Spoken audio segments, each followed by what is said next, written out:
The world of cheap fashion, often referred to as fast fashion, has revolutionized the way we consume clothing. With brands like Shein, Zara, H&M, and Forever 21 flooding the market with low-cost, trendy garments, fashion has become more accessible than ever.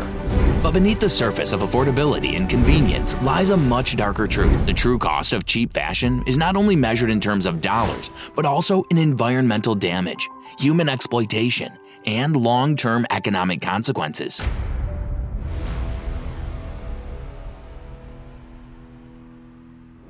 One of the most pressing concerns regarding cheap fashion is its environmental impact. The fashion industry is one of the largest polluters in the world, and fast fashion is a significant contributor to this crisis. According to the United Nations Environment Program, or UNEP, the fashion industry accounts for 8 to 10% of global carbon emissions, more than international flights and maritime shipping combined. This statistic highlights the severe environmental strain caused by the mass production of low-cost clothing.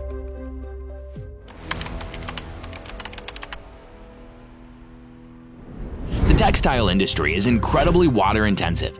It takes about 2,700 liters of water to produce a single cotton t-shirt, which is the amount the average person drinks in 2.5 years. The growing demand for cheap garments has led to over-extraction of water resources, especially in regions where water scarcity is already an issue. The production of cotton in water-stressed areas like Uzbekistan and India is depleting local water supplies and creating a vicious cycle of scarcity. Furthermore, the production of cheap clothing often involves the use of toxic dyes and chemicals. According to Greenpeace, 20% of global water pollution is caused by textile dyeing and treatment. These chemicals seep into water systems, affecting both human health and wildlife. The rivers of countries like Bangladesh and India, where many fast fashion companies source their textiles, are often contaminated with dyes, heavy metals, and other hazardous chemicals.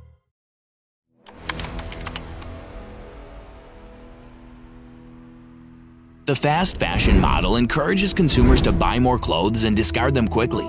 This disposable culture has led to an alarming increase in textile waste. According to the Environmental Protection Agency, or EPA, around 92 million tons of textile waste is generated globally each year. In the US alone, about 11 million tons of clothing end up in landfills annually, and a significant portion of this waste comes from the fast fashion industry. The majority of fast fashion garments are made from synthetic fibers like polyester, nylon, and acrylic, which are derived from petroleum.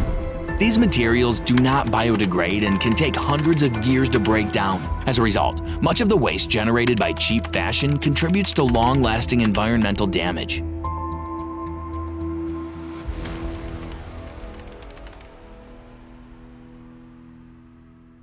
While environmental concerns are critical, the human cost of cheap fashion is equally alarming. Fast fashion relies on cheap labor, often in developing countries where workers are paid a pittance for long hours in unsafe conditions. The global supply chain for fast fashion is complex, but the one common denominator is that labor exploitation is central to keeping costs low. Sweatshops and poor working conditions. Countries like Bangladesh, China, India, and Vietnam are major hubs for fast fashion manufacturing. In these regions, workers are subjected to grueling work hours, often exceeding 12 hours a day, 6 days a week. The International Labor Organization, or ILO, has reported that 80% of the global garment workforce is female, many of whom are young, marginalized, and have few other employment options.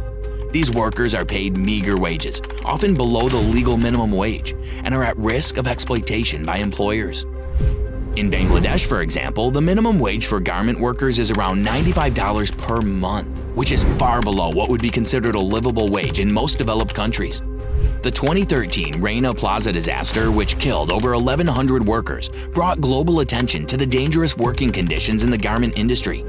Despite efforts to improve safety standards, many factories still operate in conditions that put workers at risk.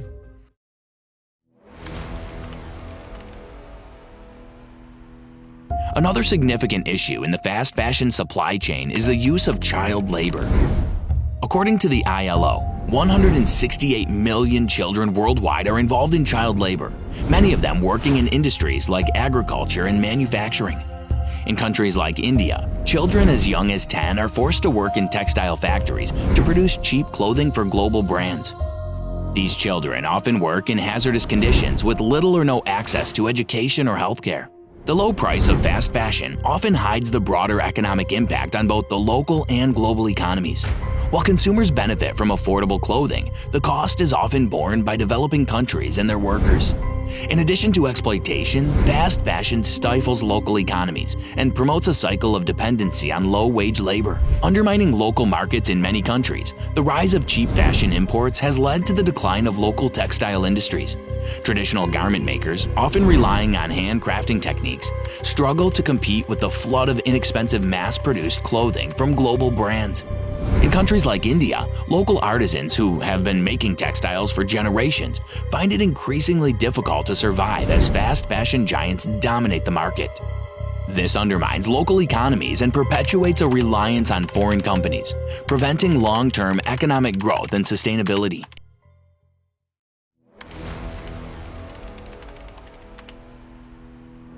Fast fashion also plays a role in perpetuating cycles of debt in developing countries.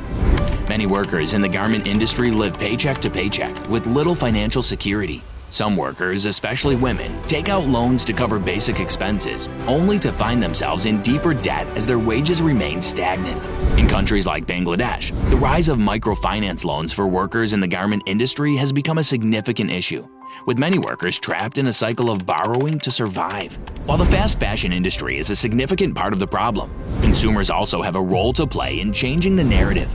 Many shoppers are becoming more aware of the impact of their purchasing decisions and are choosing to support brands that prioritize sustainability and ethical labor practices. In response to the rise of fast fashion, there has been a growing movement towards slow fashion. Slow fashion emphasizes quality over quantity, focusing on durable, timeless pieces made from sustainable materials. Brands like Patagonia, Everlane, and Reformation have garnered loyal followings by promoting transparency, ethical labor practices, and environmentally friendly production methods.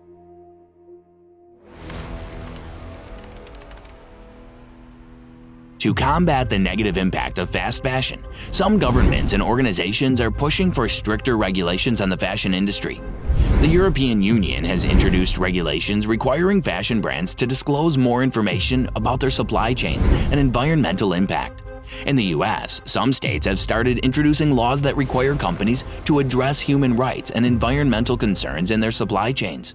While the allure of cheap fashion is undeniable, the true cost is far too high. The environmental destruction, exploitation of workers, and economic consequences are not sustainable in the long run. The fast fashion industry thrives on a business model that sacrifices people and the planet for short-term profits. However, through conscious consumer choices, ethical business practices, and more stringent regulations, we can begin to turn the tide on this harmful industry. The cost of cheap fashion may seem small at checkout, but the price paid by the environment and the people behind the clothes is immense. And it is time we start factoring in that true cost. While these costs are undeniably high, it's not just the fashion industry where this pattern plays out. If you're curious about how other industries like tech mirror these practices, check out my video on Terrence Matthews, where we dive into how innovation and profit often come at the expense of more than just the bottom line.